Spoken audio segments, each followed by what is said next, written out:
ये कथा है प्राचीन बौद्ध ग्रंथ अशोकवदन की, जिसमें अशोक के जीवन से जुड़ी कई घटनाओं का वर्णन किया गया है। यह बात तब की है जब अशोक का जन्म नहीं हुआ था, जब भगवान बुद्ध इस संसार में थे और अपने ज्ञान से संसार को सींच रहे थे। एक दिन वे राजगृह के एक बाजार में पहुंचे और अपने शिष्यों के साथ भिक्षा स्वीकार करने लगे। उनको आया देख लोग उनकी तरफ दौड़ दौड़ कर जाने लगे। कोई उनको भिक्षा देता तो कोई उनके सामने नतमस्तक हो आशीर्वाद मांगता। लोगों के अंदर भगवान बुद्ध के लिए अपार श्रद्धा थी। वे सभी उनकी कृपा पाना चाहते थे और बुद्ध सभी को प्रसन्नता से आशीर्वाद दे रहे थे। उस भीड़ से कुछ दूरी पर दो बालक मिट्टी में खेल रहे थे। उन बालकों के नाम थे जय और विजय।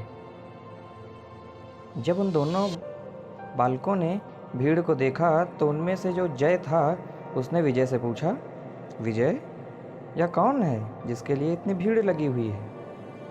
विजय ने अपनी समझदारी दिखाते हुए कहा, अरे तुम्हें नहीं मालूम, ये महात्मा बुद्ध हैं जिनके आशीर्वाद को प्राप्त करने के लिए लोगों की भीड़ लगी है। जय की जिज्ञासा शांत हुई, किंतु अब उसके अंदर अभिलाषा जागृत हुई। यदि ऐसा है तब तो हमें भी उनका आशीर्वाद प्राप्त करना चाहिए, उसने विजय से कहा। किंतु विजय ने निराशा से उत्तर दिया, किंतु हमारे पास उनको देने के लिए कहाँ कुछ है। जय का मन इस बात से सहमत नहीं था, क्योंकि उसके पास कुछ ऐसा था जिसे वह दे सकता था। वह अपने अधिकार वाली वस्तु को अपने हाथ में लेकर विजय के साथ आगे गया और भीड़ के बीच से धक्के खाता वह भगवान बुद्ध के सामने जा पहुंचा। लोगों ने बुद्ध के सामने छोटे बालक को देखा, लेकिन यह तो सामान्य बात थी।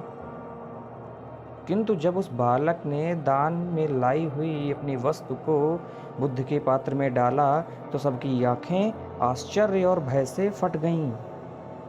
बालक जय ने भगवान बुद्ध के पात्र में एक मुट्ठी मिट्टी डाल दी थी।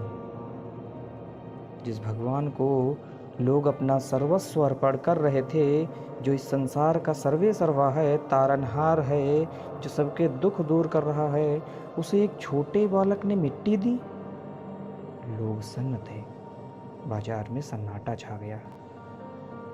इस घटना से भले ही लोग सन्न हो गए, भले ही सबके चेहरे पर भय आ गया, किंतु उस बालक के चेहरे पर पूर्ण संतुष्टि थी, क्योंकि उसने अपने अधिकार वाली वस्तु का दान किया था। उसकी मासूम आंखें सामने उस तपस्वी को देख रही थी जिसने उसके दान को स्वीकार किया था, जो उसे देखकर मुस्कुरा रहा था। भगवान बुद्ध ने उस छोटे बालक के दान को सहर्ष स्वीकार कर लिया था। कुछ समय बाद जब बुद्ध आगे बढ़ गए तो उनके एक शिष्य ने पूछा, भगवान, उस बालक ने आपके पात्र में मिट्टी दी, किंतु फिर भी आप प्रसन्न हुए। ये बात समझ में ना आई। बुद्ध ने अपनी परम करुण वाणी में उत्तर दिया, वह बालक मुझे मिट्टी देने का साहस कर सका क्योंकि उसे उस पर अपना अधिकार ज्ञात था। समय के एक हिस्से में जब इसके पास पूरा भारत होगा तब यह मुझे भी उसको दान दे देगा। मिट्टी का दान करना साहस और त्याग दोनों का प्रमाण है, और वह दोनों इस बालक में हैं। किसी अन्य जन्म में यह संपूर्ण भारत का शासक होगा और तब यह मुझे पूरा भारत दान दे देगा। यही बालक जय अगले जन्म में सम्राट अशोक हुआ, जिन्होंने अखंड भारत का निर्माण किया, जिन्हें देव नाम प्रिय अर्थात देवों का प्रिय कहा गया।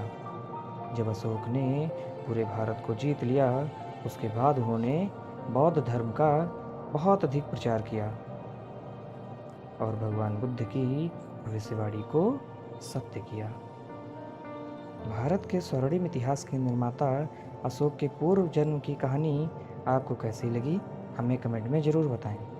यदि आपको हमारा वीडियो पसंद आया है तो इसे लाइक करें तथा हमारे चैनल को सब्सक्राइब करें ताकि आप आने वाले सभी वीडियोज़ की अपडेट्स सबसे पहले पाएँ। धन्यवाद।